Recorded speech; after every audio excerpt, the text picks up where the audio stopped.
trick without a donkey. Dicks out. From Ohio to Zimbabwe. Dicks out. Dicks out for Harambe. Dicks out. Like a cocktail from Bill Cosby. Dicks out. Like a primate fucking zombie. Dicks out. He's like, damn, somebody shot me. Dicks out. Dicks out for Harambe. Yeah, we still got to work on that fucking hard stop, but Yeah. Anyways, welcome to the Deviant Gentleman podcast. My name is Shane Vitko, alongside my co-host, Mr. Tommy Vext. What's up, everybody? It's your favorite Uncle Tom. Favorite Uncle Tom. Favorite. Rashad, give me a little bit of juice in the so I can hear, will you? Thanks. Today we have a very special guest, IFBB Bikini Pro, professional athlete and podcast host of Evolve with Emily, Miss Emily Hayden. Hi, guys. Thank you so much for having me. Thanks for coming in. Yeah, thank you. Thanks for hanging out. Of Coming in course. short notice. We appreciate it. Thanks for the intro. That was great. It Yeah, Was not it? bad, right? Yeah. was a lot of effort. I could tell. I It was great. I was sweating. Hard check. Grew up in Houston. Yep. Houston, Texas. I come from a large family. I have 6 siblings. Damn. Yeah, so there's 7 of us total. Boys That's a- and girls. That's a or- lot. 2 boys, 5 girls. My poor father. That's a lot. Well, are the older brothers? Younger brothers? One older, one younger. The younger one's here with me, and we're like best friends. Yeah, I know your like brother. BFFs. Yeah, like That's- we're each other's favorite people. He's your little brother, but he's big. He's a big boy. Yeah. Yeah, he's not small. Yeah. Your older brother's big too. Oh, is that the one that you were just working out with? What's the tag? Lord Hayden. Yeah, Lord Hayden. Because Lord. I was like, wow, that's weird that they have the same last name. Now it makes Yeah. sense. Where do you fall in the mix? I'm third, so I was always middle kid. There was 5 of us originally, and then the last 2 are stepsisters. So growing up, I was always the middle kid, and then as they came along, obviously I moved up in the ranks a little bit. But Got a little promotion. yeah, but I think being middle kid, it definitely, I think all the middle kids can relate. You're able to relate to everyone because you're like part of the older kids, but you're also part of the younger kids when you need to be. Right. It's like the diplomat. You Yes. become the diplomat of the family. 100%. All right, so I mean, we got a shitload to talk about today. Which, dude, I say it every week. I wish we came in here and I went, man, what are we going to talk about this week? And every week, more there's just insane shit more, happens, dude. Yeah, the drama of 2020. Like more shit that I go, when can I get on one of Elon Musk's fucking things to get out of here and go to Jupiter or wherever the fuck they're yeah, well, apparently Venus has signs of Earth as of yesterday. Oh Well, my I gosh. hope Yeah. he's getting to work. So I also so I did a little digging. 16-year-old freshman in college. Yeah. Wow. You really dug. How does one? How does Yeah, one, how do you do that? how does one pull when that I was off? 'Cause 16 years old, I was a drug dealer and I got kicked out of school. When I was 16, I was still trying to figure out how to do my hair. when I had Yeah. I was like, did you have hair? Yeah. Okay. You figured it out. I did. Obviously, you did a great job at that too. Right. Yeah, so I was homeschooled growing up through 5th grade. 6th grade, I went to public school, and then it was just like way too easy. So I tested out of 7th grade. I was like, I don't need 7th grade. Went straight to 8th with my older brother, Daniel, and him and I were best friends growing up as kids. All the way from 8th grade through senior year of high school, we had every single class together. We were like inseparable. And so then I was already young for my grade. I tested out of a grade. There you have it, 16, So graduating high school. how does that work? If you're in a certain grade and you go, hey, I think I'm ready, do like the parents go, hey, I think my daughter can take the 6th grade exam to move? Because I never got that option. Yeah, I mean, Was there a reason how good of for a that? student were you? I showed up. Yeah. know? I was like, I actually got picked on for like being the good kid in school, like in public Like, school. so a nerd. I was a nerd. I cared. I just cared, and I really liked it, and I wanted to do well, and I respected my teachers. I got in. Wow, what's that like? Yeah, I know. I was really like ridiculed for it. I'm not gonna lie. My teacher apologized for me having to be in that class. Like I still remember my English teacher being like, "You are meant for greatness. I'm sorry that you have to be here right now." Yeah, I like that. But some people don't know that you actually grew up in the hood in Houston. for a Yeah, little I bit. did. Yeah. Yeah, so don't it's very. I like that part of your story. What is it out there? 5th Ward? So it's actually called it's A-Leaf, like Southwest Houston. And anyone from Houston will know what that is. It's a really, really rough town. And I was actually like the minority growing up. Our family was like the minority in the neighborhood. Shit. So I grew up around every single race and religion and this, that, and the other. And it was a really rough part of town. And I'm really thankful that my family got out of there around like middle school, because had I been there throughout high school, I'm not sure what life choices I would have made, you know? But I think a lot of that shows in who you are today. I mean, just off, you know, how I perceive you through social media is that you can tell that you came from a more of a diverse background than what I came from. Oh, really? Yeah. Well, I mean, you know, like where you weren't taught a certain thing. It was kind of like love everyone. You know, Oh, a lot 100%. of your platform that I really, you know, without even knowing you, what I sense is like I always go like, man, this is such like a genuine good human being, you thank know. you. And then I see Tommy put up like, and a post was like one of the, I forget, like the best human I know, or one of the, you know, Favorite human my beings. favorite, yeah. And like, you know, I feel like we're decent judges of character, and it's like everything, because you know, you get these people that will post shit for Social clout. so like here's what I'm doing and look at me, but then on the outside not doing anything they do, you know, like promoting. It is nice. It's like, and then I think that one of the great things about our friendship and getting to know you is like there are so many people, especially in LA, that are pretending and promoting like a spiritual lifestyle and self-work and self-help that don't do any of it. They literally do none of it, and their personal lives are always like in the shithole, and you're like, you're not really living what you're saying. And so it's like watching you live and knowing you live what you say and having integrity is it's super cool. And you have a lot of women, like there's a lot of women who they really look up to you. You have a lot of impact on a lot of, yeah, and men too, but mostly women. Thank you. Yeah, we can't get past the outside. Yeah, she's very attractive if you're listening. Oh, thank you. Thank you guys both. That really means the world to me. And I have to give my dad the credit. You know, no matter where we were living, he always took time to raise us properly and to teach us good principles. And he literally did character building lessons in the morning at like 6 a.m. would drag us out on the couch. And we're like, God, he's so annoying, you know, when we were kids. And he'd lecture us on like having good character. But I was always someone that, I don't know why, I've always had this different, like my siblings like ignored him, tuned him out sometimes, not all the time. And I was always like very interested. I was like, what is he saying? And I just always trusted that like he knew better. And I always wanted to learn whatever it was that he had to share with me. And so one of the things that my dad taught me was, you know, live by, of course, like when you give someone your word, that is absolutely everything. So like if you give someone your word, don't do it unless you intend to follow through. And then with that, people are not who they say they are what their actions are. So, and that's behind the closed doors. And that's something that he always taught us. So that's how I live my life as well. Like I won't project something that I'm not living behind closed doors. Who homeschooled you, mom and dad, or was that mom? Just mom. So the reason I'm curious about that is I know that you posted about this a lot, and I wasn't really dying to get into this too much because whatever. But what's the social experiment or whatever that? Oh, the Netflix, social dilemma. Yeah, the social dilemma.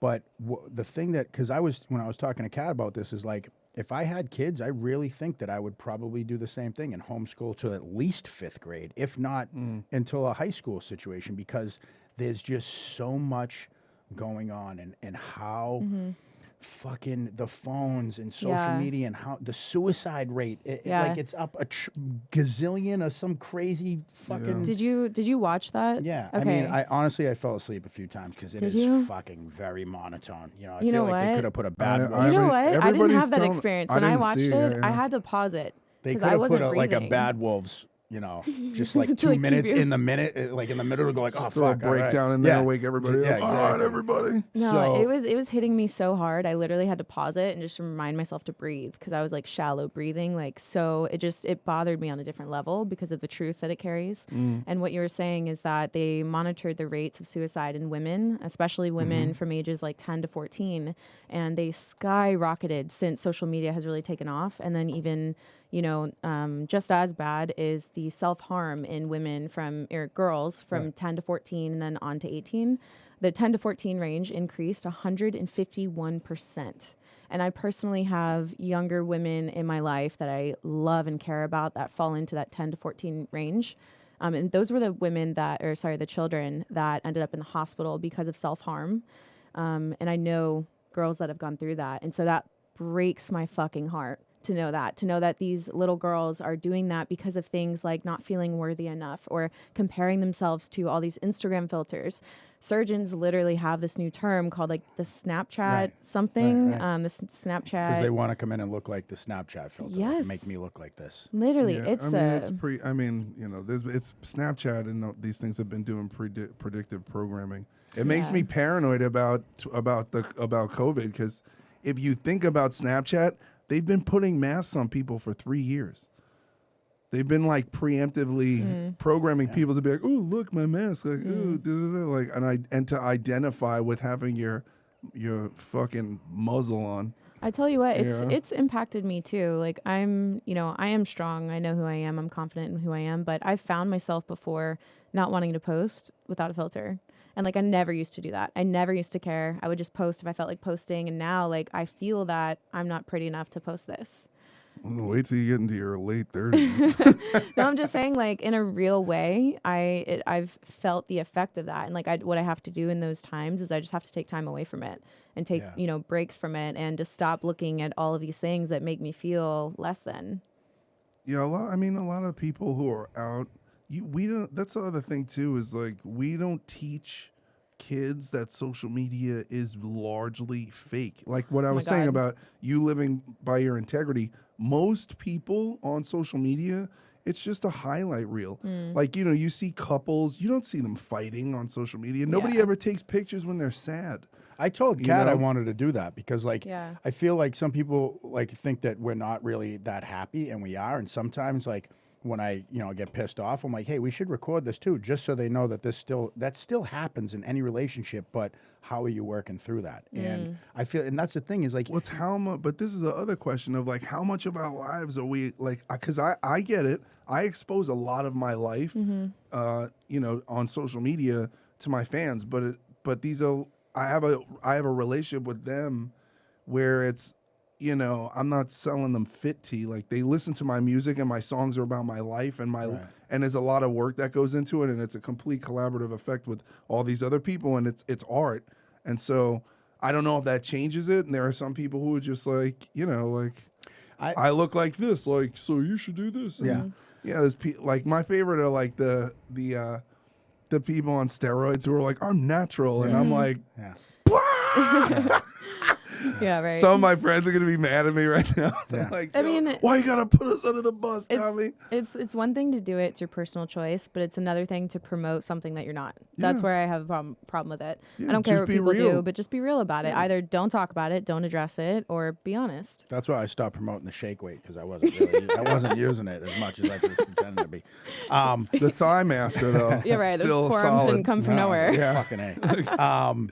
No, but here's the thing: is do you remember at one point when Instagram Flashbacks. was going to do a thing, and I think they did an experiment where it was like they chose 100 people or 1,000 people at random of taking away the like button. Yeah, they did that to me. Yeah, Oh, really? That's great. Now, if that wasn't an option, I wonder how many people would still want Instagram, use Instagram, but then don't the users, the creators of Instagram and everyone behind that knows that they'd lose money, so they do whatever they can to fight that. Now, why isn't there some kind of bill or something that gets passed to go, hey, the suicide rate, hey, this, take the like buttons off of Facebook and Instagram, and if you want to see what I'm doing, fine, but you don't have the ability to thumbs down it, to Yeah. put a shitty comment. You either look or don't. But Right? it's also, I mean, it's how do you, look, Instagram is 18 and up. And so, there's a lot, if you really want to get into it, kids should not be on Instagram. Yeah. Absolutely Yeah. not. Oh, is there a thing that says you're supposed to be you're 18? Yeah, I was you're like, is it 18. really 18? Yeah, you're 18. I was gonna It's say, 'cause- 18. And the thing that's really shot is that, like I've had Alicia Kozak on my Instagram live talk about this stuff, how predators, they use sexual predators and child predators use TikTok and they use Instagram. And there are pages that are just dedicated TikTok's a to gold mine for pedophiles. Yeah. And so it's like there's this really unregulated, issue with social media not protecting children from whether it's you should have to verify your age, and I don't know how you go An about ID. doing that. An ID. But this is the thing: if they can delete videos, viral videos of physicians talking about hydroxychloroquine in an hour that have hundreds of millions of views. You can get rid of the fucking pedophiles and you can kick the underage kids off social media. Right. But you don't care to. Like, they don't give a shit, you know? So it's like, I don't, what's the solution? It's almost like, I mean, if alcohol is a certain age, if cigarettes a certain age, isn't this becoming like the top drug right now? Yeah, Is the, oh you know, my what feeds the gosh. It's dopamine like- and everything? it's like why shouldn't it's- it be 18 plus? It's like gambling. The Yeah. actual apps are created Right. and designed to mimic the same addictive behavior that we Well, get when we sit at a slot machine. In this thing, you should check this out too. It's Yeah, worth I it's haven't worth seen the it yet. watch, but they do this. It's fake, but this kid goes like, I'm gonna not use my phone for a week, and he's probably what 15, 16, and it shows like 3 minds behind social media of like, he hasn't been on his phone, he hasn't clicked this, he hasn't done that. Let's try sending this, and no response. Okay, let's try to send an alert from his ex-girlfriend so that the alert goes off and her name comes up, and maybe that'll draw him in. And sure as shit, he picks up his phone and goes, what the fuck, and clicks it. Now that he's on, boom, boom, boom. And then he's the on echo for chamber. hours. Here comes the chicks. Here comes the cars. Here comes the sports, whatever it is that we know you want because you're scrolling and making money, And that's crazy. And I'll have a conversation with somebody, and then literally in my the ads going through stories, that 100%. happens to come up. Yeah. Always. Yeah. I did an experiment with a friend last night who's like very left, and we have conversations that sometimes get heated, or on the podcast and the this and the way you feel and what you shared, and then I'm like, what you shared, and that's fucking crazy, and how can you think that? And I was like, this is what I want to do real quick is I'm going to take a screenshot of the first 3 things that come up in between my stories, right? And it was like tactical shorts, Trump cup, Shake weight. like shake weight, and then his was like some goofy overalls. This vegan yoga mat. This cool new mask to wear over a mask, and I'm like, No. of course that's what came up, No. and Yeah. it's like it is tailored to what Wow. you're doing, and Yeah. like these guys talk about that of like how this job that they have and they know what they're doing, and a lot of them quit because they can't. I just watched this episode of Lucifer, the same kind of thing where these kids, they put up, it's their job to pull like the too gruesome of videos, and they're seeing it, and they're saying like the average person lasted like 2 months doing it, and then some guy goes off the fucking deep end and starts killing people. from watching the Yeah. And it's like that kind of shit will take its toll, and it's like being in the military and doing 6 tours. Eventually, gosh. you're gonna lose your shit. I know a woman that was she works for Google, and she actually works for basically taking down anything that could relate to pedophilia. And she said God. most people don't last long in her position at all. She's like, you would not believe the things that we see on a daily how much it basis, is, yeah. and like how much overturn in that position that they have. She's actually been there for like 2 years, and I don't know how someone could stomach that. I'm thankful that they do, but Yeah, I mean, it just we- goes to show it does take a toll. Yeah. Yeah, I mean it's crazy. One of my friend Laura is on the sex trafficking division in Dallas, and it's just like it's like the things that you hear. I can't even. I'm like I don't even know how you go to work every day. But back to social media. Welcome to the club. What's the You have finally been Censored. censored. I was censored earlier this year, and then I guess it happened Okay. again. So But thanks.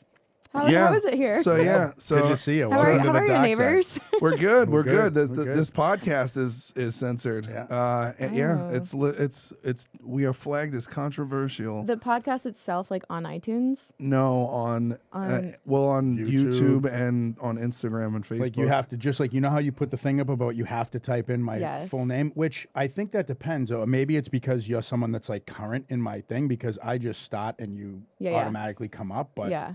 They did the same thing to me. But with and then they affect the like button. They make it so you have to if you want to follow. They really put you in Insta jail, or you can't follow you. You have to do it like 10 times. Yeah. Wow. It just won't do it. Wow. See, I've seen people that follow me refollow me, and I doubt that they just unfollowed for any reason. Like they've been refollowing me. Oh, really? Yeah, like personal friends that I know, and so I kind of wonder if that happened to them. So what was Maybe. the latest thing that you put up that you got censored for? What was? Was it the fire thing with Antifa or? It was either that or it was the recent police ambush that happened. I posted just the video of what happened with a broken heart, and that got flagged and taken down. That one, and then the next story that I made, basically saying, this won't be tolerated kind of thing. So I guess that was controversial. And then I also made a post supporting the men and women in blue. And that was very controversial as well. All of a sudden, I think it's very strange that it's very controversial to support law enforcement after a fucking piece of shit walked up to the sheriff's deputies and just opened fire for no reason. Yeah. Like, why is that controversial? And like the thing is, it doesn't matter if there was a reason. It's never okay. Well, it's just not. There's no. Yeah, I mean that. We could get into that. That screams orchestrated hit. 100%. And if you notice, Black Lives Matter were at the hospital before the ambulance, and anyone who's been rushed to the hospital knows you don't have time to organize a protest, right? By the time an officer Even if you have distress even call, if you have a police scanner that you're listening to, there's no way you have enough time to get there before the arriving ambulance. So if it wasn't pre-planned, how are these people already outside waiting? And these people are terrorists. And I love that we're talking about this because people lack the ability to think this way, to critically think, and to just ask these questions. So I think just the question of, okay, if this was not planned and this happened, he gets rushed to the hospital. How did a group of people get there before? It's not that people don't. It's not that people can't. It's that there are very specific psychological confusion tactics that go on that are implemented through the media to confuse. Like anybody who could see this happen and that happen, you're like, holy shit! And they just they move everything around and then put too much information here, so you can't actually focus on what's going on, and it's a diversion tactic. What do you guys say to this? To the post that I've seen a few times now from people that I either follow or somehow associated with that are of color, mainly, and put, "You keep killing enough of us. What do you expect is going to happen?" I think they're uninformed and uneducated because if you actually look at the numbers of deaths that happen by police officers, and then you break that down by race and you break that down by unarmed men, you'll see that the percentages, and I'll have to find them for you guys. You can say it on the next one. It's like 0.0000% of the population. It's like 0.001% of the population. So there's this narrative and there's this storyline that these people are being just killed by cops, and that's just not truth. It's not reality. It's simply what the media is showing. And if you show it 3 times, all of a sudden now it looks like that's what's happening. Well, they also changed the context of things. Like, for example, Jacob Blake, he deserves to die. He's a fucking pedophile. And he showed up to the victim's house where he had a restraining order of a underage girl that he raped that was 15 years old from the time she was 9. And the police were called, and then he fought the police and then went to get a weapon. Like, there's nothing else to talk about. Right. They're trying to put it into this, like, it's this big race war type of thing. And it's like, it doesn't matter if that guy was black, white, Indian, Asian, but it's almost like it depends on what's going on. Because the election, because of this, they make it the cop on black. When it comes down to, like, a city's trying to rebuild, it's the inner city crime right now and black on black crime and this neighborhood with this neighborhood. And it's only when it's relevant that they bring it up. It doesn't mean that in Chicago they stop killing each other because they put a new fucking, restaurant in downtown. You know what I'm saying? It's like whatever is fitting the current. Well, it's also, it is specifically like if those officers were African American that shot him, they'd be heroes.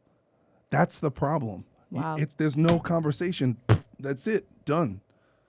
If it was 2 black cops that were arresting Jacob Blake, he fought them, and they shot him, they'd be like, yo, they did their job. Or would they be like, how could you kill your own kind and you're a piece of shit for being a cop anyways? I think that black officers are getting more hate than they've ever gotten in their entire lives. Course. They're calling them like the worst names, going back to like slavery But you have titles. to understand the people that are I'm not even angry at, there's 2 levels. There are people who subscribe to the mental disease of self-victimization, and there are plenty of people impoverished people, I come from poverty, okay? All races of people in poverty make excuses for why they're still in poverty, okay? That's why they stay there. I'm not there anymore because I never bought those excuses, whether you're white, black, Asian, whatever the fuck.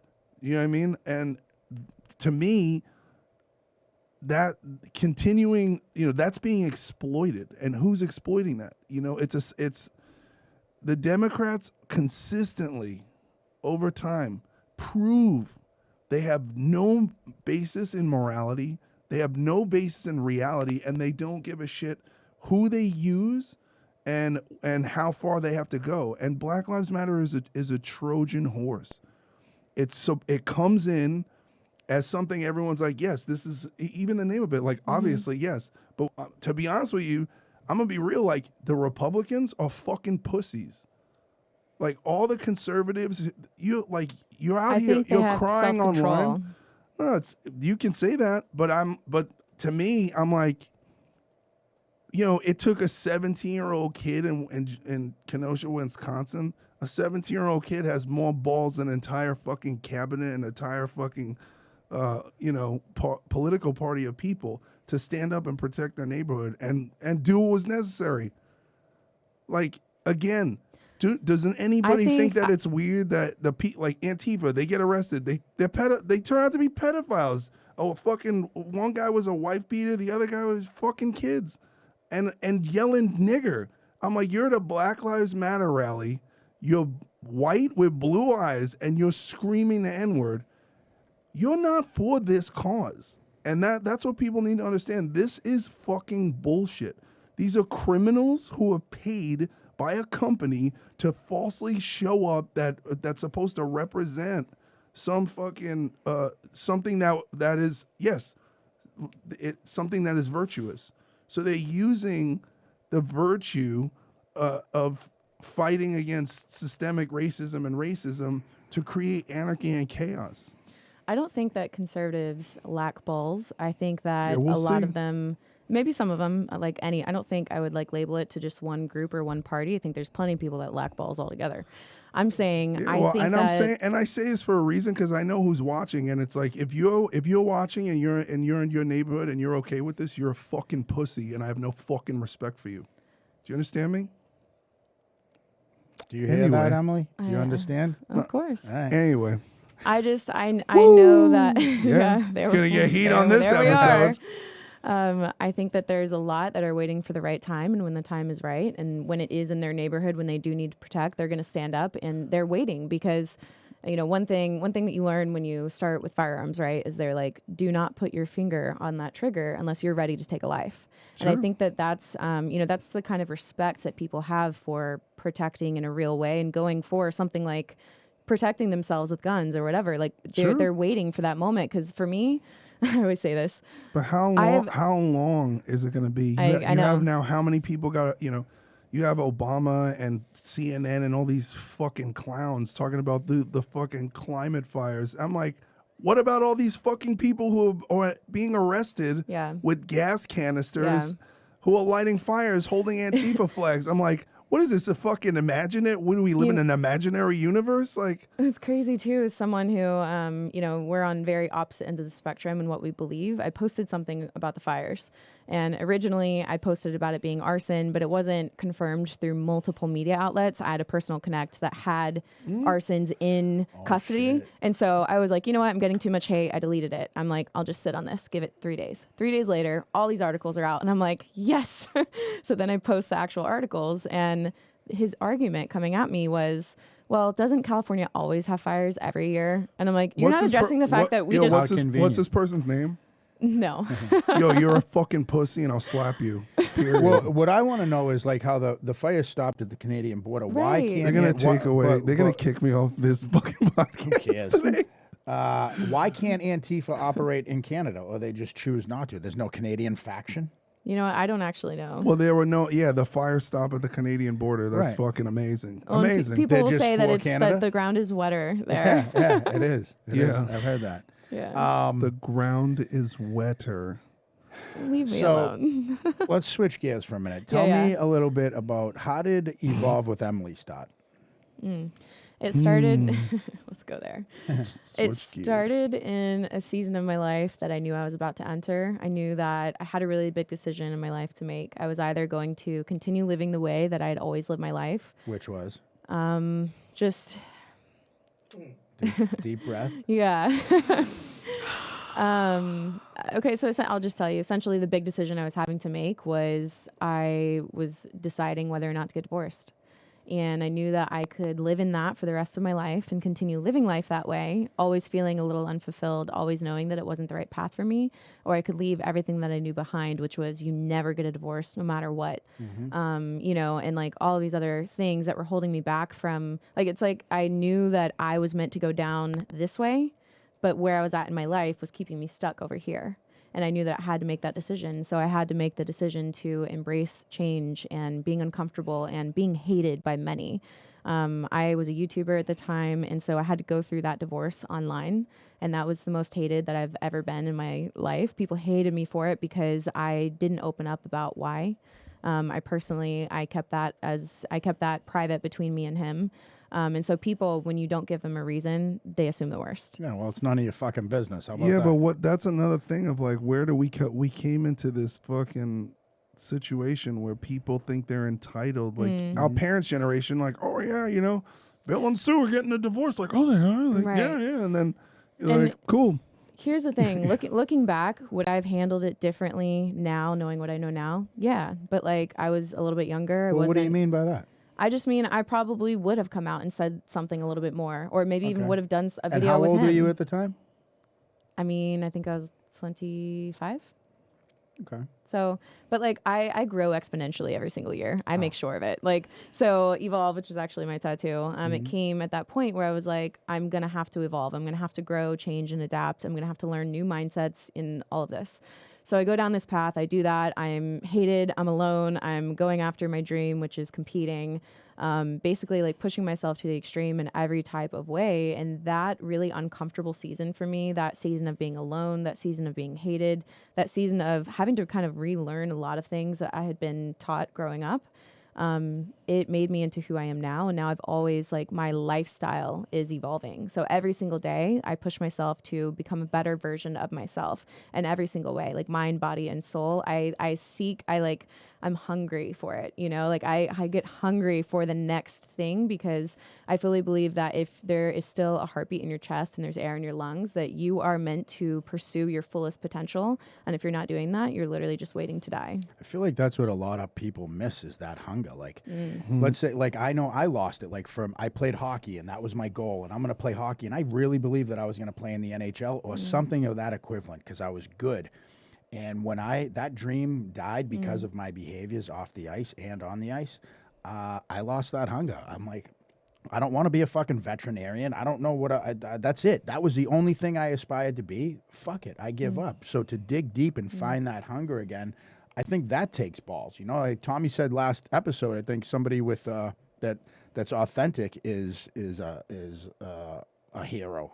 Or Yeah. is brave or Authenticity. something, you know, Yeah. like that's where it's come to today, because everyone's so full of shit and just wants to, you know, whatever you need me to say, whatever you need me to wear is what I'll do, Yeah. you know. The first time, I guess the very first time I kind of went through a huge changing season was when I was 16 years old. I graduated high school and my parents got divorced. And when they got divorced, that was like the end of the world for me and my siblings. That was the worst. And it was an ugly divorce. It was not pretty. And it was, there was a lot of physical abuse growing up that we all encountered as children. And so it came to the head when they got divorced. And when that happened, that was just so brutal. And that was the first time that I was truly alone. I was separated from my entire family. I basically like had no money. I had a really, really crappy car that would like catch on fire all the time. And so I worked, it caught on fire like on the freeway, and like black smoke, and I would have to pull over. I couldn't see. The real story. Well, it makes Okay. sense that you would have got And- married then, right? Yeah. What do you mean? Well, because now you have nobody, and then here's somebody No. that loves you. Not yet. Not yet. We're not there yet. Okay. So 16, working multiple jobs, car catching on fire. I was just like in this grind mode because I knew what it meant to, I got into this mode of just being like kind of a zombie. I didn't allow myself to feel anything, because it was too painful to feel. So I shut down and I went into work mode. And I realized that that was just a survival instinct for me to get from the most painful part of my life into something that I knew I was meant for. I always had this desire and this hunger inside that told me that I was meant for something like really, really big. And so in the hardest moments of my life, I just had to imagine that and work towards that. I didn't ever know what it was. I just knew that this new season, this painful moment is not my new reality. And because of that, I knew that I had to keep pushing and keep going. It was hard. Like I've been through.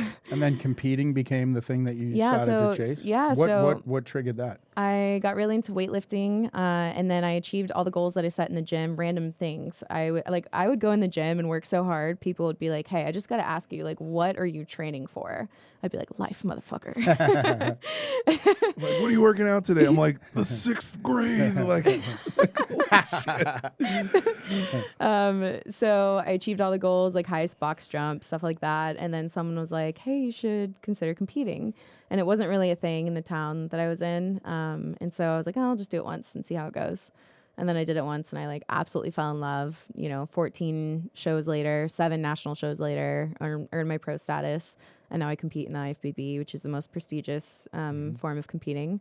And I absolutely love it. It's a dream of mine. My dream is to be the best in the world at what I do. And I said that online, I think in like 2013. And it's really, I think it's cute going back and watching old videos of mine because part of it's cringe and the other part of it is like, it's so cute. Like I was trying so hard and I grow. It's like reading a diary, but it's a video of you and you're like, oh my God. Dude, growing up online is the weirdest thing. And now when people tell me like, hey, I've followed you for years and it's really cool to see who you've developed into, sometimes I'm like, oh, thank you. I appreciate it. But then I go back and watch and I'm like, oh, this is what you mean. It's funny. And so when did the podcast happen? The podcast happened. So Evolve started as like a personal journey, turned into a tattoo, turned into a YouTube series that I did where literally I was teaching people how to evolve in their own lives. And then it turned into a podcast in 2018. So we're coming up on 2 years in, I think, November. And with Evolve, it's like a personal development type of podcast. And on there, I just share my journey of evolving and everything I've come across. And then now it's kind of, I'm reaching the 100th episode of the podcast, which I'm so excited about. And it's a huge deal. Yeah, it's a big deal. And so with that leaf kind of turning, I'm entering a new phase of the podcast where I want to take it somewhere else now. Now I feel like I've kind of said everything that I can say on personal development. And now it's like we've done all the personal work together. Now let's go out in the world and let's create world change. You'd be the next white rapper. Maybe. I write rap sometimes. I'm not going to lie. Do you? I do. Like in the car? No, like on the cardio machine. Oh. I'm not joking. I know. I'm not going to. You told me I'm not allowed to blow you up, but you still owe me a rap song. I'll let you see one. All right. You got to record it, though. Your best rapper voice. All right. Well, Candace Owens, Cardi B. Oh, goodness. Have you guys talked about this on the show yet? So should we let Tommy get it out?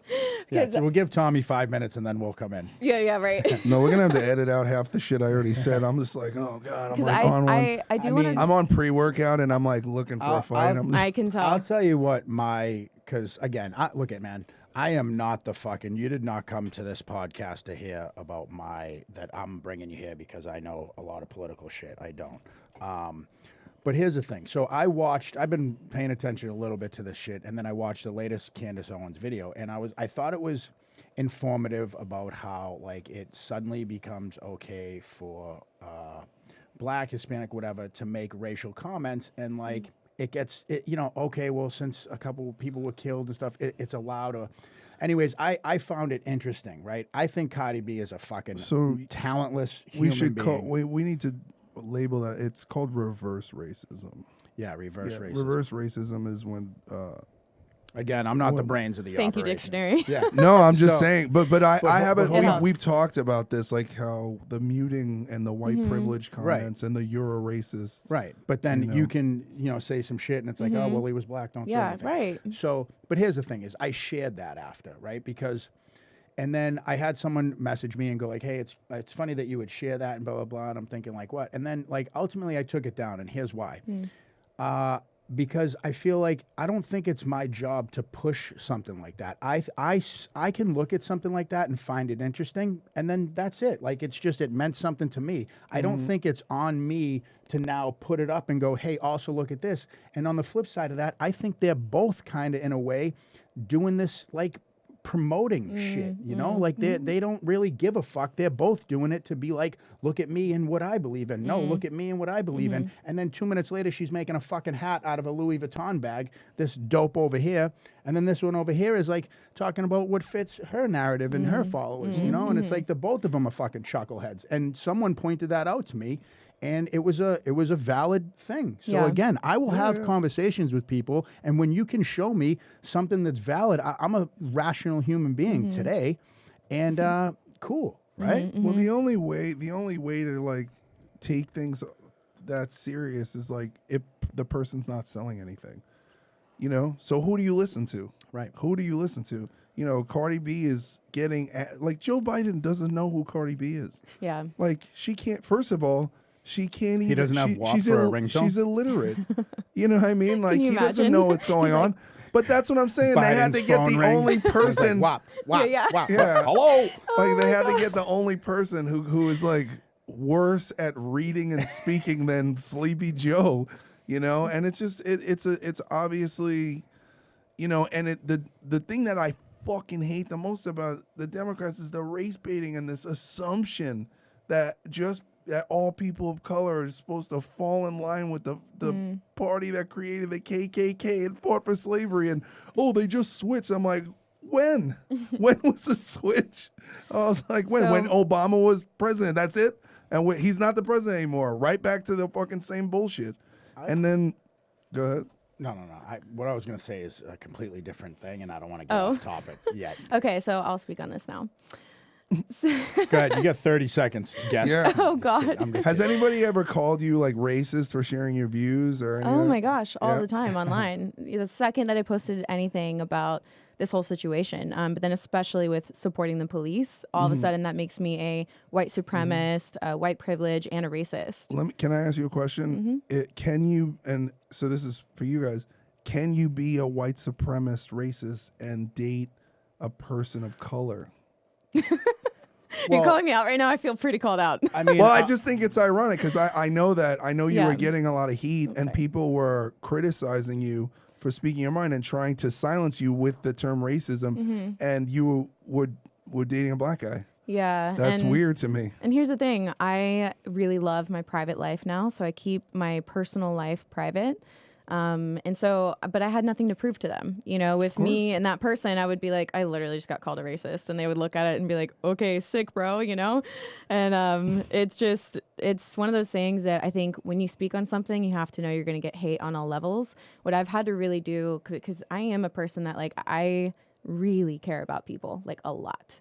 And so what I've had to do is I've had to really identify which people are open for conversation, which people are open for conflicting conversations that may lead to unity, and which ones have zero desire for unity.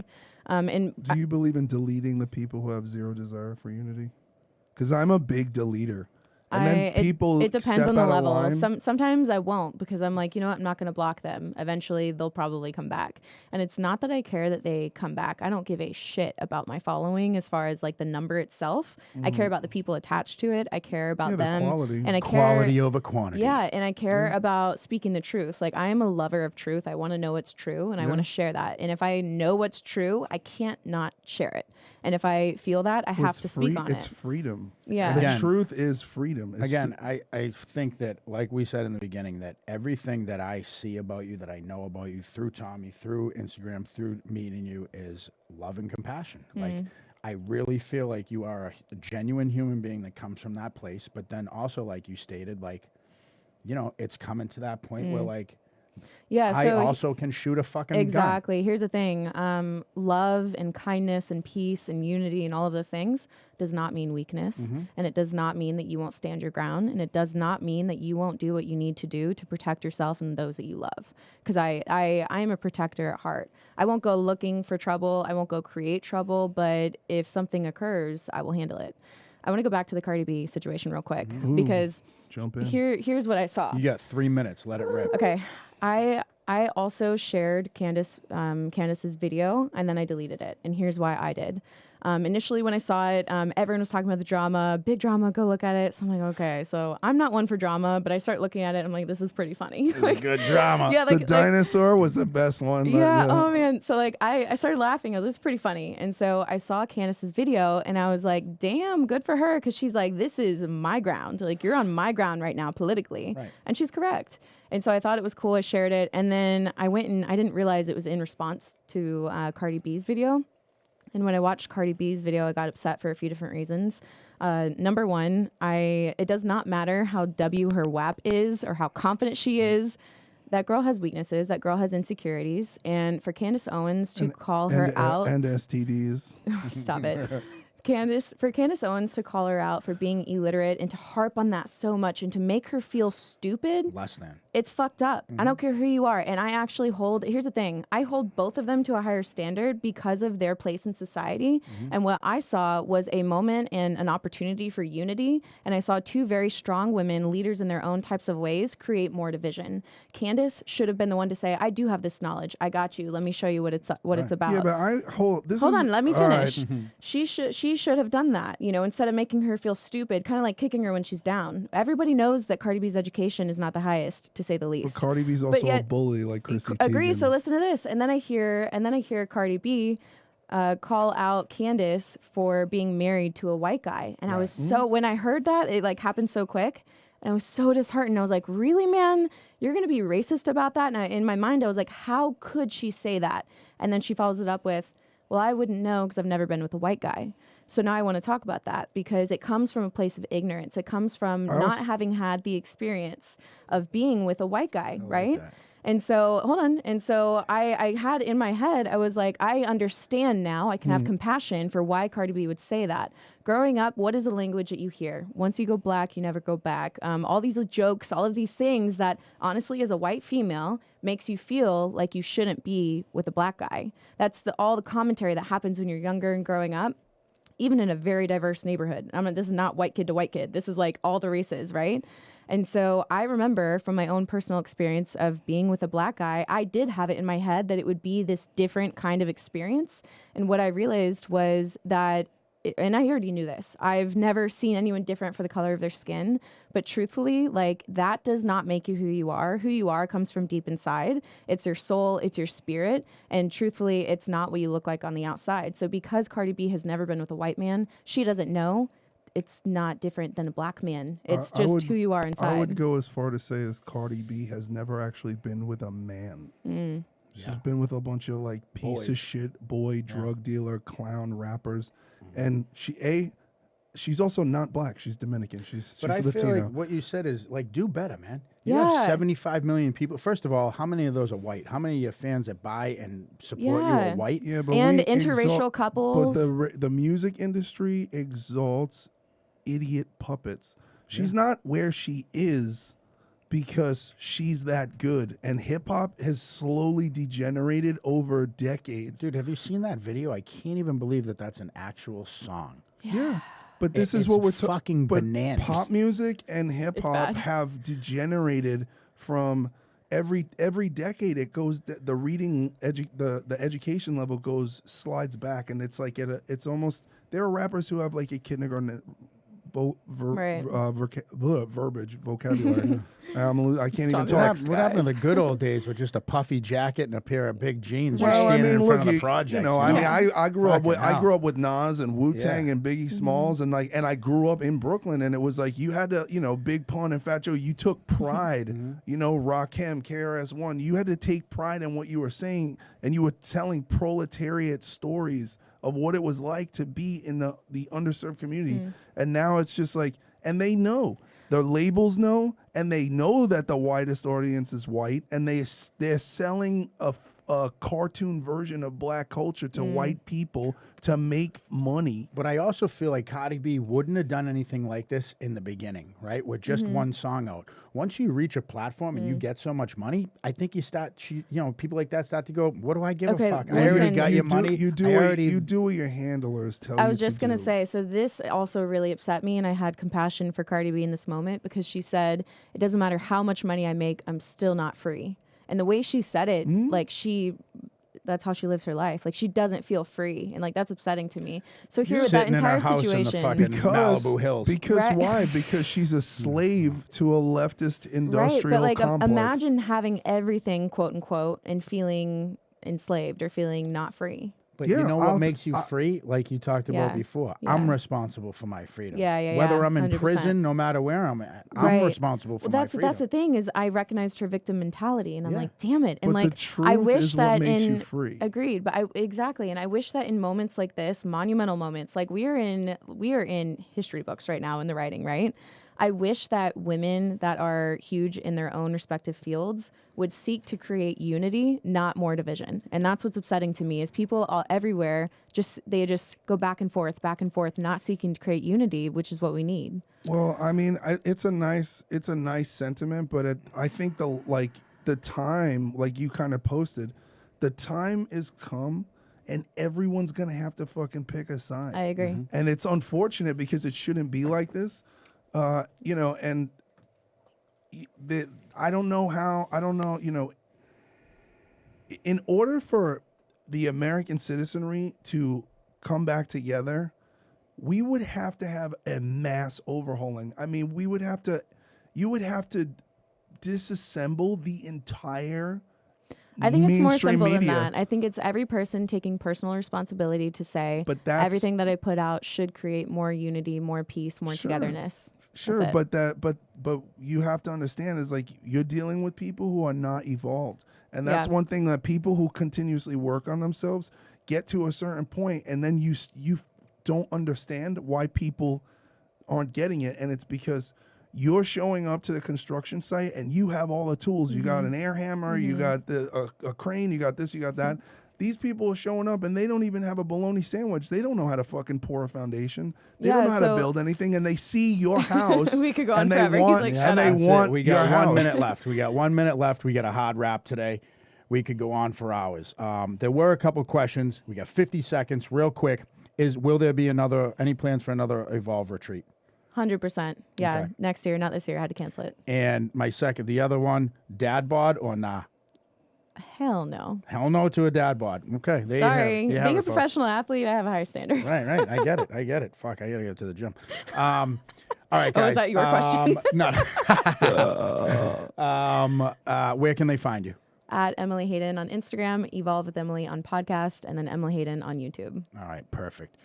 You can find me at Shane.Vitko, Mr. Vext at Tommy Vext. You can find us on Instagram and Facebook at Deviant Gentleman, YouTube, Apple Podcast, Spotify, Deviant Gentleman Podcast. Type the whole fucking thing in. Thank you very much, guys, for tuning in. We'll see you next week. Later. Bye.